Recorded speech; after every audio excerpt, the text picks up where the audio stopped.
आज से ठीक एक साल पहले बांग्लादेश में तख्ता पलट हुआ था। जुलाई अगस्त का महीना था जिस वक्त शेख हसीना को वहां से भागना पड़ा था। शेख हसीना की सरकार एक चुनी हुई सरकार बांग्लादेश में थी, जिसके बाद वहां सरकार तो नहीं बनी, या फिर कहें कि पद संभाला मोहम्मद यूनुस ने। एक पपेट के तौर पर अमेरिका ने उन्हें वहां बिठाया। शांति का नोबेल पुरस्कार भी मिल चुका है।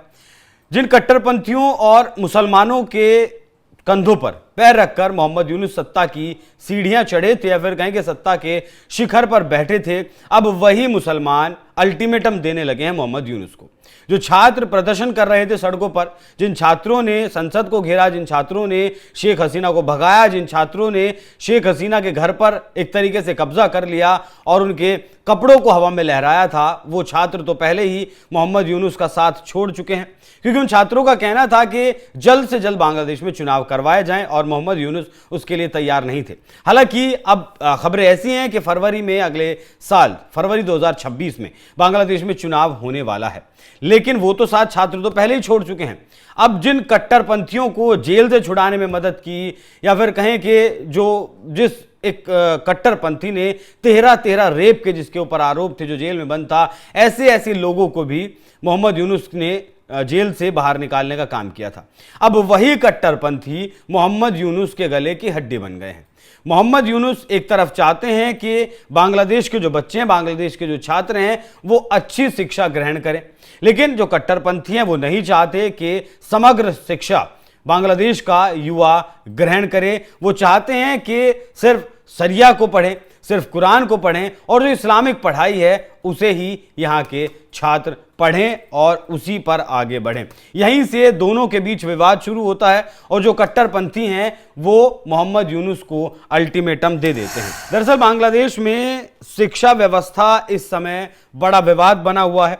मोहम्मद यूनुस प्रशासन ने राष्ट्रीय शिक्षा नीति के तहत प्राथमिक विद्यालयों में संगीत और नृत्य शिक्षकों की नियुक्ति का प्रस्ताव रखा था। इसका मकसद बच्चों को कला, संस्कृति, रचनात्मक शिक्षा से जोड़ना था, लेकिन जमात-ए-इस्लामी, खिलाफत मजलिस और बांग्लादेश खिलाफत आंदोलन जैसे कट्टरपंथी समूहों ने इसका खुलकर विरोध करना शुरू कर दिया है। ये जो तस्वीरें आप देख रहे हैं, ये तस्वीरें 2024 के अगस्त महीने की हैं, जब वहां विरोध प्रदर्शन हुआ था और विरोध प्रदर्शन के नाम पर हिंदुओं को मारा काटा वहां गया था। और अब ऐसा ही विरोध प्रदर्शन एक बार फिर से अगर बांग्लादेश की सड़कों पर देखने को मिलता है तो कोई बहुत ज्यादा हैरानी की बात नहीं होना चाहिए, क्योंकि इन संगठनों का कहना है कि कम उम्र में संगीत और डांस सीखने से धार्मिक शिक्षा कमजोर हो जाएगी, इससे बच्चे नास्तिक बन सकते हैं और अगली पीढ़ी इस्लाम में विश्वास खो सकती है। स्कूलों में धार्मिक और नैतिक शिक्षा को अनिवार्य रूप से लागू करना चाहिए। अगर ये नीति जारी रही तो बांग्लादेश का भविष्य खतरे में पड़ सकता है। इस्लामिक मूवमेंट बांग्लादेश के अमीर सैयद रिजाउल करीम ने कहा कि संगीत और नृत्य बच्चों में भ्रष्टाचार और नैतिक पतन को बढ़ावा देने वाले हैं, बढ़ावा दे सकते हैं। जो तस्वीरें आप देख रहे हैं, ये तस्वीरें उन्हीं महाशय की हैं जिन महाशय के बारे में हम आपको बता रहे हैं। बाकी ये जो सैयद हैं, ये इससे पहले शेख हसीना का भी विरोध कर चुके हैं, और 2019 की बात है जब एक सम्मेलन में शेख हसीना ने हिजाब के बारे में कहा था कि हाथों में मोजे, पैरों में मोजे, नाक और आंखें ढकी हुई, बिल्कुल ये क्या है, जिंदा तंबू बनकर घूमना, इसका कोई मतलब नहीं है। रिजाउल करीम ने उनके बयान को गैर जिम्मेदाराना बताया था और इसे वापस लेने की मांग भी की थी। अब अगर एक बार हम जान लें कि ये आखिरकार बांग्लादेश की जो शिक्षा नीति है वो क्या है, क्योंकि बांग्लादेश में 2021 के आंकड़ों की अगर बात करें तो लगभग 25% जो वयस्क हैं, या फिर कहें कि 15 साल से ऊपर की उम्र के जो लोग हैं, वो 25% ऐसे लोग हैं जो पूरी तरीके से अनपढ़ हैं। 75% के आसपास ही बांग्लादेश का साक्षरता रेट है, साक्षरता दर है। ऐसे में ये साक्षरता इस दर को बढ़ाना और बढ़ाने के बाद तमाम तरीके की शिक्षा देने की नीति 2011 में बांग्लादेश में लागू की गई थी, और अब इसी नीति का विस्तार करने की मोहम्मद यूनुस सोच रहे थे, लेकिन कट्टरपंथियों ने उनके सारे अरमानों पर, सारे मंसूबों पर पानी फेर दिया है। ये वही चरमपंथी हैं जिन चरमपंथियों से मोहम्मद यूनुस ने प्रेम दिखाया था, जिनके कंधों पर चढ़कर ये पहुंचे थे। सत्ता की सीढ़ियों पर जिन्हें जो भड़काऊ बयान देते थे हिफाजत ए इस्लाम की छवि को बरकरार रखने के लिए, ऐसे लोगों को जेल से छुड़ाने में मदद की थी, या फिर कहेंगे पूरी तरीके से जेल से छुड़ाया था। और अब इन्हीं कट्टरपंथी समूहों ने यूनुस प्रशासन को चेतावनी दी है। अगर प्राथमिक विद्यालयों में कला शिक्षकों की नियुक्ति की गई तो सड़क पर विरोध प्रदर्शन होंगे। जब तक धार्मिक शिक्षकों की भर्ती नहीं होती, वो आंदोलन जारी रखेंगे। उनका दावा है कि यह कदम इस्लाम और कुरान के सिद्धांतों के खिलाफ है। यह विवाद बांग्लादेश में शिक्षा और समाज के बीच गहरे टकराव को दिखाता है।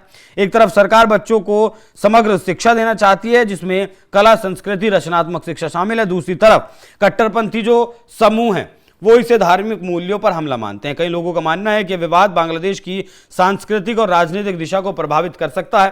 बांग्लादेश में कट्टरपंथी समूह ने चेतावनी दी, अगर सरकार प्राथमिक विद्यालयों में कला शिक्षकों की भर्ती की दिशा को आगे बढ़ेगी तो सड़कों पर विरोध प्रदर्शन लागू होगा। अब देखिए, बांग्लादेश सरकार ने शिक्षा का स्तर बढ़ाने के लिए, साक्षरता दर बढ़ाने के लिए बहुत सारे कदम बांग्लादेश में उठाए हुए हैं। पिछली सरकार ने, या फिर कहेंगे शेख हसीना की सरकार ने, या फिर उससे पहले 8वीं तक के बच्चों को फ्री शिक्षा बांग्लादेश में देने की नीति है, देने का प्रावधान है, जिससे कि ज्यादा से ज्यादा लोग कम से कम इतना तो पढ़ लिख सकें जितना वो, जिससे कुछ पढ़ सकें, कुछ लिख सकें और कोई बातचीत करने का उनके अंदर तरीका हो। लेकिन यहाँ जो ये कट्टरपंथी समूह है, इनका कुछ लोगों का मानना ऐसा भी है कि ये जो सांस्कृतिक अध्यापकों की भर्ती का प्रस्ताव फिलहाल यूनुस सरकार ने रखा है, उसकी जगह ये लोग चाहते हैं कि मुल्ला मौलवियों को स्कूलों में भर्ती किया जाए।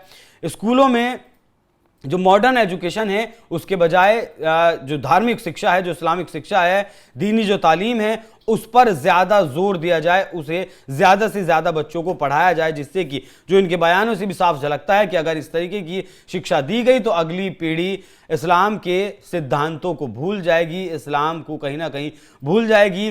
कहना यह भी है कि अगर कला और संस्कृति की शिक्षा दी जाती है तो छात्रों में भ्रष्टाचार बढ़ेगा। हालांकि वैसा नहीं है। अगर ऐसा होगा तो छात्रों को और ज्यादा फील्ड्स में जाकर अपना करियर बनाने का मौका मिलेगा, वो और ज़्यादा ब्रॉड हो सकेंगे, उनकी जो सोच है वो और ज़्यादा विकसित हो पाएगी। लेकिन बांग्लादेश के चरमपंथी और कट्टरपंथी समूह इस बात को अपने हलक के नीचे उतारने के लिए तैयार नहीं है। वो चाहते हैं कि बांग्लादेश पूरी तरीके से चरमपंथ और कट्टरपंथ के रास्ते पर चलता रहे। इसीलिए इनके जैसे जो मौलाना हैं वो बांग्लादेश सरकार को अल्टीमेटम दे रहे हैं। अब देखना होगा कि इन चरमपंथियों के सामने पहले ही घुटने टेके हुए हैं मोहम्मद यूनुस, क्या एक बार फिर से इनके सामने घुटने टेक कर जो प्रस्ताव रखा गया है उसे वापस लेते हैं, या फिर इनके सामने वो डटकर खड़े होते हैं और अपने प्रस्ताव पर काम करते हैं और शिक्षकों की भर्ती करते हैं। बाकी देखना दिलचस्प रहेगा कि मोहम्मद यूनुस का क्या कुछ फैसला आता है। आप लोग इस विषय पर क्या सोचते हैं? अपनी राय हमें कमेंट कर जरूर बताइएगा। नमस्कार।